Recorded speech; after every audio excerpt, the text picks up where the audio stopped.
To hold off on the Victory Lane presentation. Sorry about that, Jamie. Yes, it was. That's okay. Yes. Oh, well. To your point, yeah. Incredible. Amazing run for Sean Shaw. Getting his second win of 2025, by the way.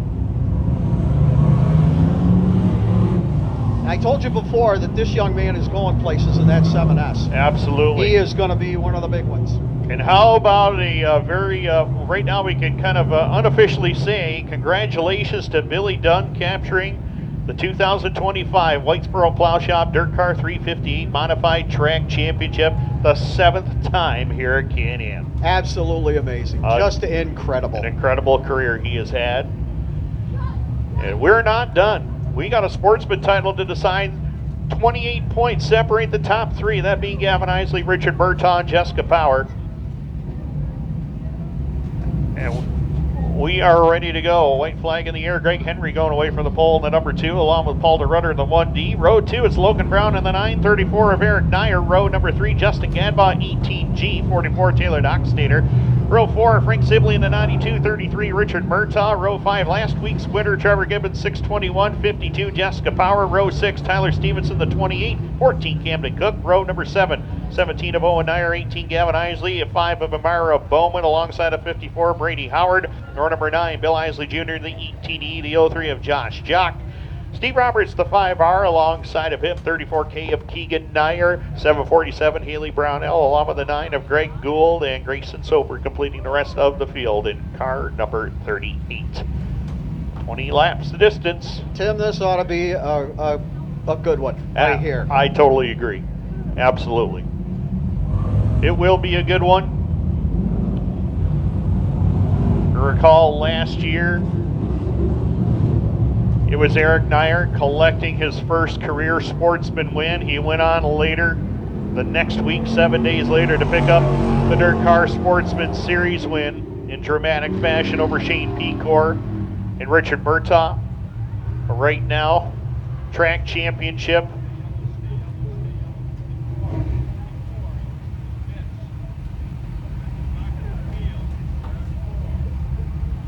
So Taylor Doxtater obviously did not come out with the group. He was late getting there, so he will have to go tail on the field.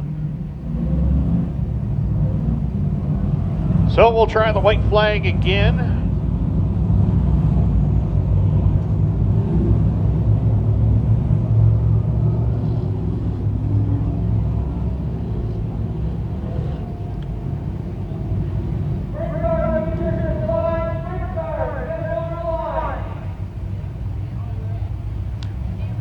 Ready to go. Richard Murtaugh starting in 8th. Jessica Power starts in 10th. Gavin Eisele starts outside of row number 7, looking for his first Can-Am track title. It's all on the line in the Bob Johnson Auto Group DIRTcar Sportsman. Green lights are on and we're underway. They're on the charge into turn number 1 and 2, and it's Greg Henry out in front of the field. 3 wide there for spot number 3. Eric Nier going to the bottom as he gets set to click off lap number 1. It is going to be Greg Henry in control, but Richard Murtaugh is on the charge. He's already up to second from 8th. As they go to turn number 1 and 2, Logan Brown back there in 3rd, Eric Nier 4th. Paul DeRuyter completes the top 5 as we got Grayson Soper slowing into turn number 1 and 2 over here. In turn number 1, the 38 of Soper, we got Billy Eisele Jr. slowing on the back straightaway. Yellow lights are on with 1 in the books.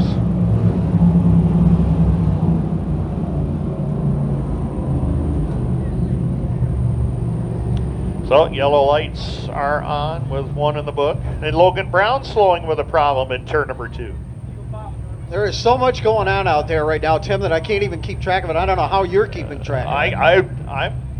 I've run out of sets of eyes up here. I mean, I've got 2 in my head. I'm wearing 2 more out front of my nose here. That's my glasses. There's some people that say they got eyes in the back of their head. Well, they better bring them up front because you're going to need all your eyes. I'm going to say, yeah, you're going to need them on all 4 corners. There's lots going on here tonight. I've been watching the racing that's going on back in the pack. and it is right something to see. A lot of folks watch the front. You need to watch back a little bit further than that. You certainly do. Watch from about 10th place back, you're going to see something. That's when the real fun begins. And Logan Brown getting pushed away on the back straightaway, and that is not good. Logan Brown goes to pit road. Slow with a problem, and his night could be over with.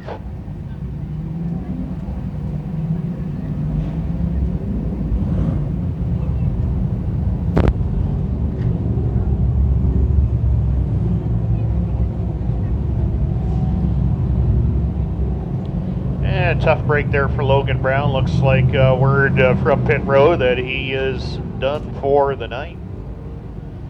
So we'll try it all over again. Greg Henry had the best seat in the house. Richard Murtaugh is trying to figure out where he needed to have Gavin Eisele finish if he were to win the race. He told me, he says, I'm just going to go out there and try to win this thing. Let the points take care of themselves and see what happens. And right now he's in good position to do that. We are back to green and we are underway. Nearly 4 wide towards the mid portion of the field. Taylor Doxtater trying to make up some spots in a big way here as they hit the back straightaway.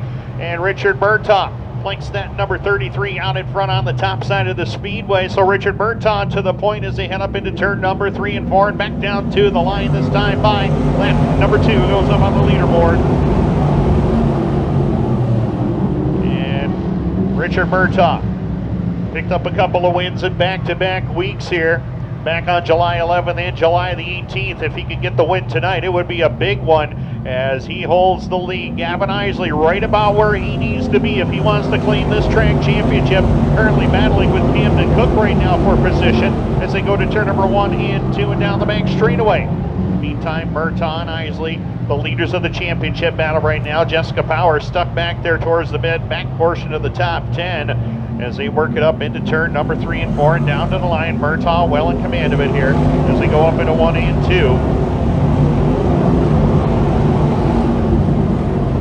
Murtaugh out to a fairly substantial lead right now as he holds about a 2-second advantage back to Eric Nier in second, but this race far from over with.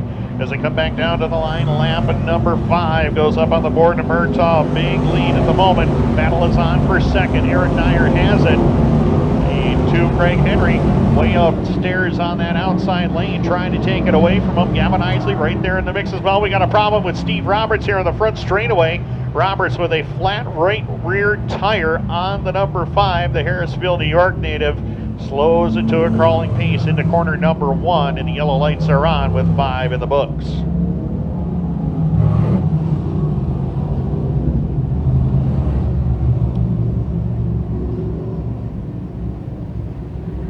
Well, tough break there for Steve Roberts. Comes from that legendary Roberts racing name. We've had a few of them. Oh, Michelle Bartlett just brought that up to my attention. 1992.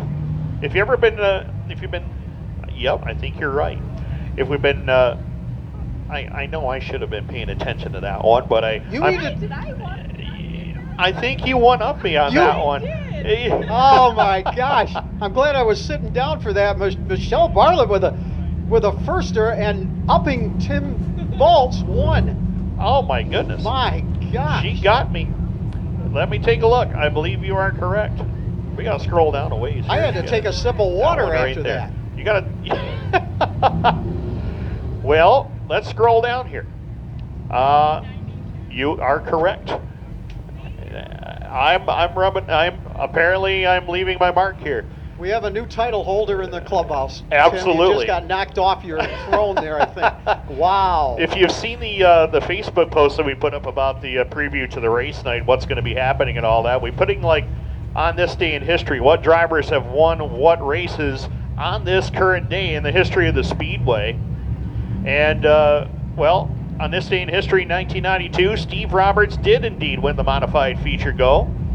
How about old Beaver Dwyer winning the Sportsman race that Yeah, day? Steve Dwyer in the 112. How about that? Yeah. Lee Gill won the late model feature that day. Surprise, surprise. Steve Side winning the street stock feature that he evening. was really good in that car. He was. Jeff Papin won about 1 million races in 1992 that year, winning the pure stock feature. Papin family still in it, too. They certainly are. They're still all gung-ho for it.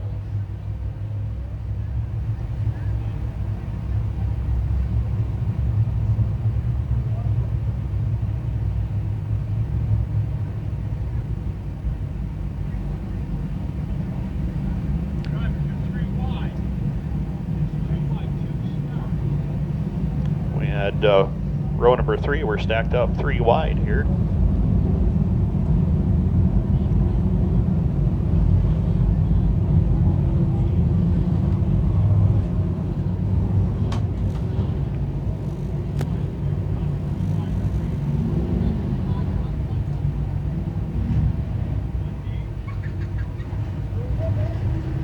So straighten out row number 3 there.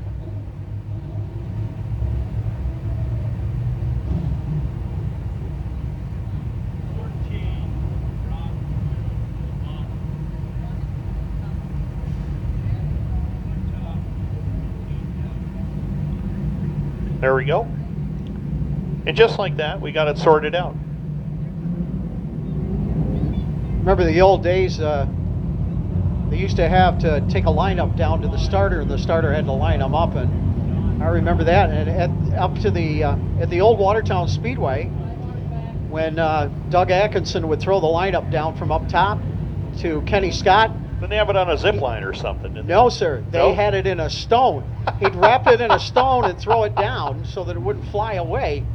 And Kenny Scott had to wait and get out of the way of that thing when it come flying down from the top. I'm telling you. The days of being a flagger, and you thought it was easy. Set for green. We're underway. Good start again for Richard Murtaugh. Jumps on in front, down the back straightaway. Look at Gavin Eisele thread the needle. He went all the way up to second, and now the top 2 of the points are going at it for the race win as they go to turn number 3 and 4 and back down to the line this time by for lap number 6. Murtaugh in command, Eisele right there with him. Gavin Eisele had a heartbreaker last Saturday night at the Rockville Speedway. Came across the scales just under the minimum weight requirement for the DIRTcar Sportsman, but wants to get that one back. Whether or not he wins the race, he could win this track championship. It would be a big boost for him and his team right now as they come down across the line with 7 in the books. But they know Richard Murtaugh is really good as they head up into 1 and 2. Top 2 are pulling away from the rest of the field right now. Eric Nier still there in 3rd, followed by Greg Henry into 4th. Paul DeRuyter completes the top 5. 6th is Camdin Cook. 7th is a battle between Brady Howard, Tyler Stevenson, and Jessica Power as they dice it up for position. Frank Sibley 9th. Rounding out the top 10 is the 0-3 of Josh Jock as they work it into turn number 1 and 2 with Murtaugh and Eisele pulling away into turn number 3 and 4. We'll have 9 laps up on the leaderboard this time by and Murtaugh looking for his 3rd win of the season. Gavin Eisele in search of his first ever Can-Am Track Championship. Wouldn't this be something? 3 generations of Eisele's being champion in Can-Am, but right now Gavin Eisele's got 10 more laps before he can fulfill that dream. 10 to go for Richard Murtaugh. What will we see here in the next 10 laps, Jamie? It ought to be interesting. Tim Baltz, Richard Murtaugh has still got that lead, and he holds it by about 6 car lengths over Gavin Eisele. Then another gap of about 7 back to Eric Nier, who sits there in 3rd. Greg Henry having an incredible race out there in the number 2. He sits back there in 4th. Down the front straightaway they come, and it is still Murtaugh up in front. Gavin Eisele still sits there in the number 2 spot. Niers is back there in 3rd. Greg Henry is 4th. DeRuyter sits there in the number 5 spot. Tyler Stevenson has moved up to 6th now. Camdin Cook sits back in 7th. But right now it is all Murtaugh in the 33 out in front. Gavin Eisele has a lot to do to catch up to him. He sits in 2nd. And a long gap back to the 34 of Nier. Caution coming out. And we've got a car that is slowing here on the front stretch. And it looks like it might be the 9G. Greg Gould. It is slowed here on the front stretch. Greg Gould in the 9 slowed down there. We also have Haily Brownell, who's stopped over there in the 747, her first time up in the Sportsman here. Yeah.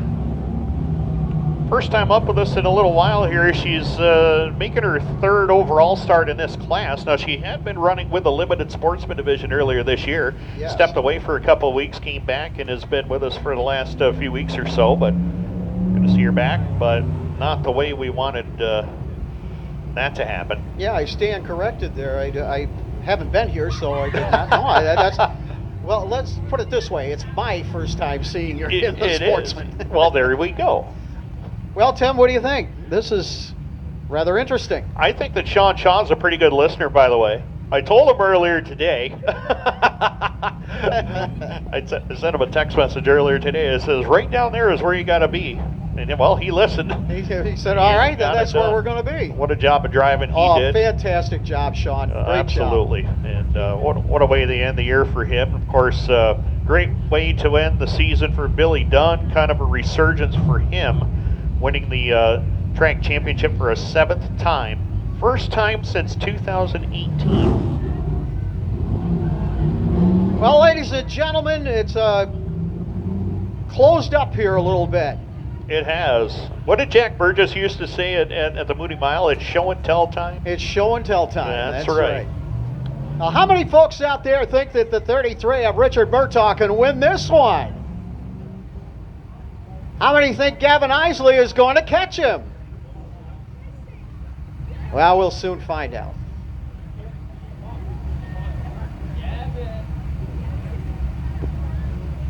I don't know, Tim. This is going to be close.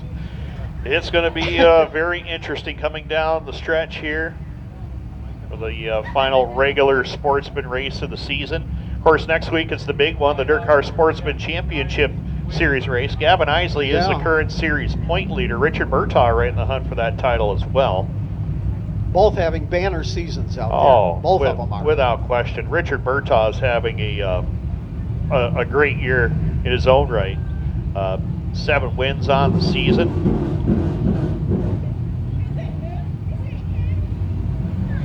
In 2025, we're taking a look at the feature wins for Murtaugh this year. As I pull up the list of it right there. 7 wins already this season. Got one at the Alltech Raceway. That was to kick off the year in February. One at Thunder Mountain. He does not have 32 wins at Land of Legends. He has 3. I'll make that correction right now. A bit of a typo there. Absolutely. He'd like to have 32 wins. That would be kind of cool, yeah. That'd put him in the record books. There were some drivers that have had that success too. But and of course a couple at Can-Am, and he comes up from Fulton, New York to run here with us at Can-Am. Yep. You can tell he likes this racetrack because he's got a racetrack that's not that far from him he could go to on Friday, but he chose to be with us here.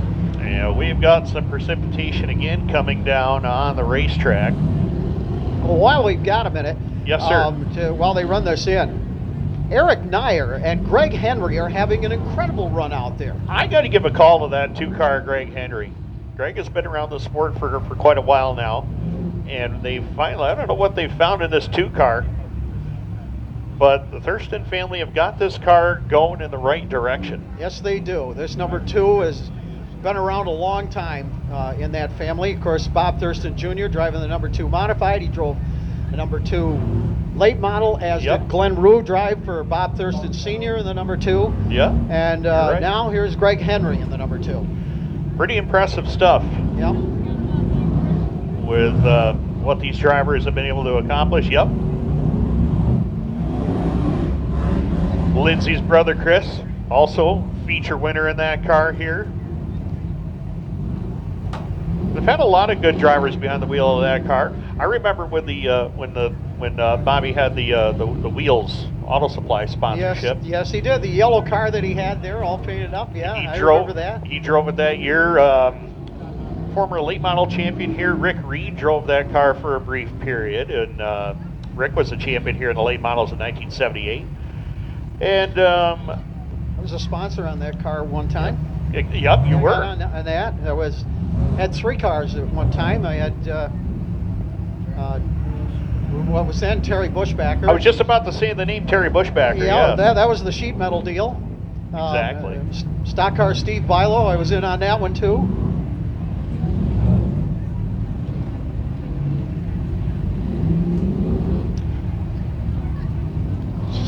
So we are going to do all we can here to try to keep this racetrack. Again, we really appreciate everybody's patience with everything we've had to endure here tonight, from the electrical problems to the, well, Mother Nature. All I can think of is the mailman, neither rain nor snow. We had dark of night there for a while. We certainly did, yeah. We had night time there for a little while. Until it just happened. We had that problem. We had the weatherman trying to beat us up too. Ain't gonna happen, folks. We're gonna get this in. No way. Well, you and I have been through a lot of them together. We've we've announced through some pretty strange things. We've announced through a megaphone at Mohawk back in 2001. We have had some strange things happen. I don't know. I think you were there. Were you there the night that the balloons came over? Yep. And they took down the wires. They did. Took out all the electricity in the track where they had a balloon festival going on in Cornwall. Well, they came in the wrong direction. They came across the river. They came right over the racetrack. One of them went right down behind the racetrack and took down a bunch of wires. Yep. So we had to wait. And of all nights to have it happen, the sprint cars were there. Oh, that's a tough gig. Seen dogs get out on the racetrack. Seen wildlife get out there.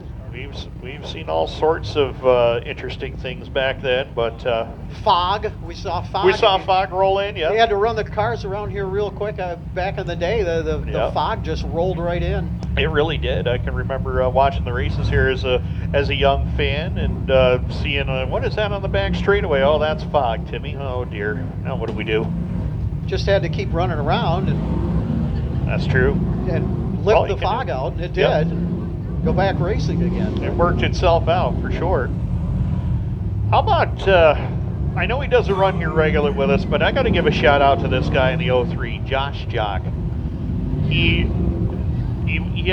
got a Sportsman win this year, but Casey Swamp was away on vacation one week, and he said, why don't you go drive my car? And Josh goes, well, all right, I'll try it. Well, darn it, if he didn't go out in his second ever modified start and win the darn feature. Yeah, Casey got wind of it. He was down in Texas. Yeah. On business, and he got wind of that, and he was very pleased, and Josh was very pleased as well. The thing was, he had to get out of that car and jump into his Sportsman car. That's it. And they had a Sportsman car right up on the line, so he jumped right out of the 44 and jumped into that. He posted to social media about the day later, and had a little video up, and he says, am I still dreaming right now? And so Josh definitely has earned it. We watched him progress through the ranks over the years in the Thundercar ranks and Sportsman, and now he's a 350 modified feature winner. I'm assuming that's the next step for him. Yeah, he took Kerry Tarantz's backup car around up there and drove that a couple of times in the modified ranks. And it's not like he can't do it. He definitely can do it. For he sure. Had a pretty good battle with Shane Pecor this year up at Mohawk for the track championship, and he definitely can get it done with that 03 car. Certainly is, and good to see him running well. We talked about Eric Nier, what he did last year, winning the final regular season .9, his first career win, and then he backed it up 7 days later with his first ever DIRTcar Sportsman Series win. I think Hard Luck Award this year, if you're to give the Hard Luck Award to anybody this year, it has to go to Jessica Power. They have done everything they can to get a car to get to the front and win. Right. And it just, they've run into all kinds of stupid stuff along the way that just has just kept her from getting there. A lot of it has not been, it's none of her wrongdoing either. She's just been, sometimes it's been wrong place, wrong time, but they've continued to still make their way into the top 5 or top 10 by the end of the day. And that's what's kept them in the title hunt here. She has a huge following as far as a fan base goes. And if you recall, a couple of weeks ago, she went on a tear here at Can-Am, picking up a feature win back on August the 8th, and then went back the next night at Brockville, and we replayed the same movie all over again, just on a shorter racetrack. She needed both of those. And she did. Definitely. If anything, as a confidence builder. Yeah. And I know she was frustrated, and I know Sean and them were frustrated too. But you know, the postseason, she does very well in the postseason. She's currently 6th right now in the overall DIRTcar Sportsman Series, but having a good year. 92 Frank Sibley's not too bad this year either. Well, I guess not. No. I guess not. No, he's had himself a pretty good year. The last few weeks, that car has been on point. And we had an impressive heat race, I know that. Well, he tied for the most heat wins in the division with Tyler Stevenson. So that was a big bonus. So good to see Frank running well again. These are all up-and-coming stars, and when they get behind the wheel of a modified, we're going to have some incredible racing. We'll ask Jennifer Sibley when Frank's going to get behind the wheel of that 358. We're getting the hard no. All right. Well, I guess that put to bed very quickly. For now. For now. I've heard that no before. Yeah, for now. I think that I'm going to leave it at for now. I agree. Because next thing you know, they show up there. That's impressive. The other one we had to look at, kind of a feel-good story, and you know the Gibbons family very well. Yeah, how about RJ Trevor, for a good many years there. How about young Trevor getting his first ever win last week? I thought that was fantastic. I thought that was fantastic. Of course, we watched RJ for a good many years, both not only here but at the mills too. Yep. And but Trevor is doing nothing but getting better. Every year goes by, he gets better and better and better. Certainly does, and he proved it last week. That car was literally on rails, and when he got out front on a restart, he drove away from Richard Murtaugh to win that race. So there are nights when you get that. Yep. I could mention 4 or 5 drivers that are not usually up in the top 5, or sometimes not even the top 10. But when you get hooked up and a track goes your way, the track condition goes your way, absolutely, and you get hooked up, they're not going to get you. Nope.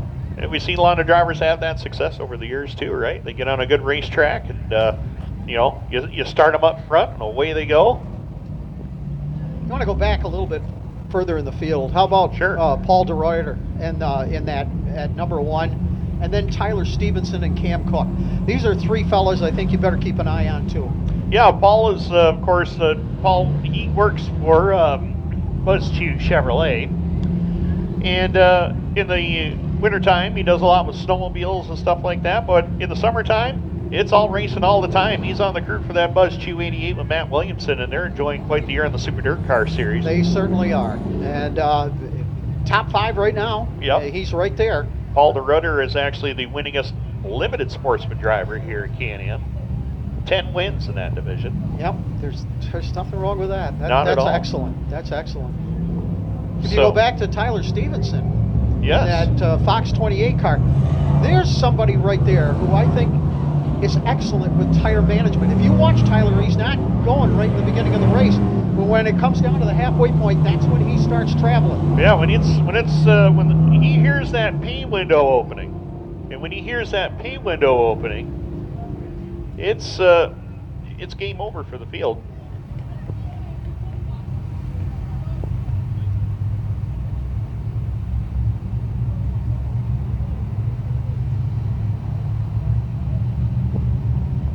All right, here we go. Oh my, and they stack up big time on that restart.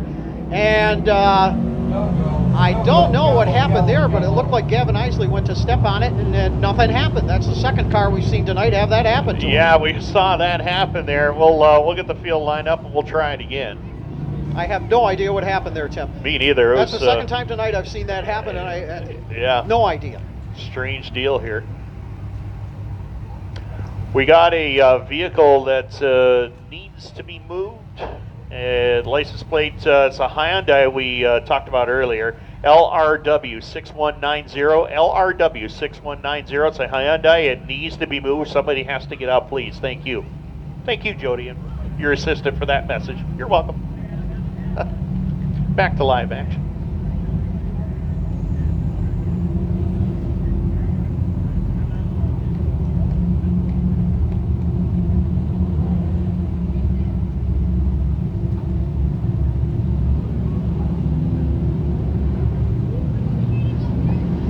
All right, they go 2 by 2 down the back stretch, and it looks like we're going to get a start this time around. Cars are shoring up in the back. All right, Mike Leclerc looks them over. Coming off that number 4 turn, Mike says, yep, you look good, and away we go once again. And Murtaugh right there up in front. Gavin Nier will hold on to the number 3 spot, and look out, we got cars all over the place on the backstretch. Haily Brownell was involved in that. A couple of the other cars that were involved with her kept right on going. And that may have been the 44, excuse me, that was the 44 of Taylor Doxtater that was in that mess. Down the backstretch they go. It's still Gavin Eisele trying to catch Richard Murtaugh for that number 1 spot. Murtaugh off the number 4 turn, he's got that lead. Eisele right there in the number 2 spot. Tyler Stevenson has been flying with that Fox 28 car. He is now up to the number 3 spot. Nier is back there in 4th. Greg Henry is 5th. Camdin Cook sits there in the number 6 spot, but it's all Richard Murtaugh right now. Eisele still in the number 2 spot.